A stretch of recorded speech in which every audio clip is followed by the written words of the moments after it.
জেচিপিটো বনাই মেলি হৈ গ'ল, বহুত ধুনীয়াকৈ বনাইছে। এতিয়া ৱাশ্বিং কৰিবলৈ বাকী আছে। এয়া দেখিছে আপোনালোকে, বহুত ধুনীয়াকৈ বনাই মেলি ৰেডি কৰা হ'ল। চকা টকাবিলাক ধুনীয়াকৈ বনাই মেলি দিয়া হ'ল। এয়া জেচিপিখন বহুত ভালকৈ বনাই দিয়া হ'ল। পুৰণা 2013 মডেল। এই গোটেইখিনি ধুনীয়াকৈ লগাই মেলি বনাই দিয়া হ'ল। এতিয়া ৱাশ্বিং কৰিবলৈ বাকী আছে, ধুবলৈ বাকী আছে। চব এইখিনি চব নতুন, পিং বুচিং চব নতুন, ভালকৈ বনাই দিলোঁ।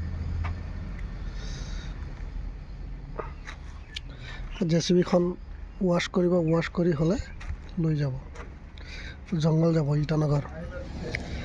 ইটানগৰৰ পৰা 30 কিলোমিটাৰ ভিতৰত